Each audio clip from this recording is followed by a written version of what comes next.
चंद्रपूरमध्ये आज ओबीसी महायलगार मेळावा जो आहे तो आयोजित करण्यात आला। या मेळाव्यासाठी लक्ष्मण हाके जे आहेत ते चंद्रपूर शहरात दाखल झालेले आहेत। आपल्यासोबत बोलण्यासाठी लक्ष्मण हाके आहेत। आज महायलगार मेळावा ओबीसीचा या ठिकाणी होतोय।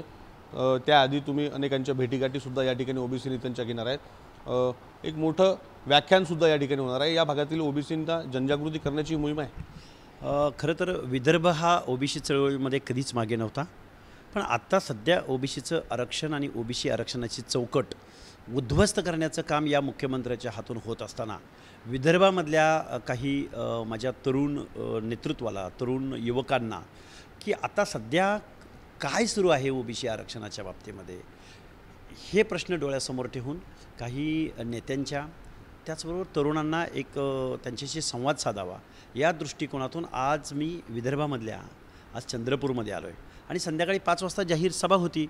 त्यामुळे ओबीसी आरक्षण कशासाठी, कुणी दिलं, किती दिवस झाले, त्याचा लीगल ॲस्पेक्ट काय आहे, या सगळ्या गोष्टीवरती आज चंद्रपूरमध्ये संवाद साधला जातो आहे। पत्रकारांशी संवाद साधला जातो आहे, तरुणांशी संवाद साधला जातो आहे आणि या महाराष्ट्राच्या मुख्यमंत्र्याची जे काही बेकायदेशीर ज्या गोष्टी आता घडत आहेत या मुख्यमंत्र्याच्या हातून, मला वाटतं या गोष्टीचं गांभीर्य या मुख्यमंत्र्यांनासुद्धा नाही की आपण नक्की काय करत आहोत।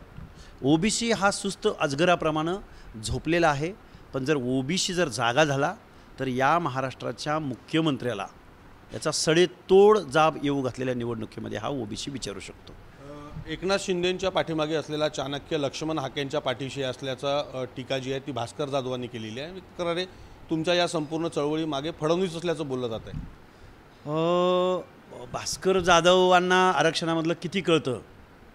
लक्ष्मण हाके हा संविधानाची भाषा बोलतोय, ओबीसींच्या हक्क अधिकाराची भाषा बोलतोय। लक्ष्मण हाके कुठल्याही पक्षाच्या नेत्याला जर तो ओबीसी आरक्षणाच्या विरोधामध्ये वागला तर त्याला सोडत नाही।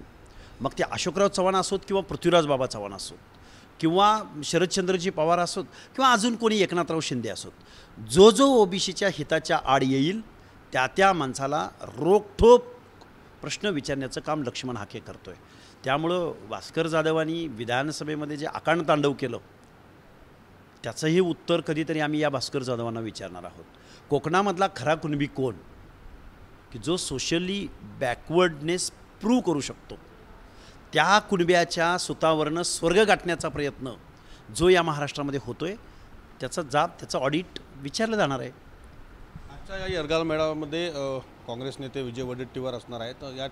या मेळाव्यामध्ये प्रतिभा धानोरकरांना थोडंसं बाजूला ठेवलं गेलं असल्याची चर्चा आहे, काय सांग? असं आता बघा, इथले लोकलचे आमचे संयोजक आहेत, आयोजक आहेत आणि कार्यक्रमाचं स्वरूप काय आहे आणि कुणाला बोलवलं आहे हे मला माहिती नाही, परंतु असं काही बाजूला ठेवण्याचा असा काही हेतू असेल असं मला वाटत नाही। हे सर्वजण नेते आहेत आणि ओबीसीची चळवळ मुवमेंट या सर्व नेतृत्वाला माहिती आहे। त्यामुळं मला या गोष्टीचं संयोजक चांगलं उत्तर देतील। हे होते ओबीसी नेते लक्ष्मण हाके। कॅमेरामन साई कारवारसह विवेक गावंडे, TV9 मराठी, चंद्रपूर।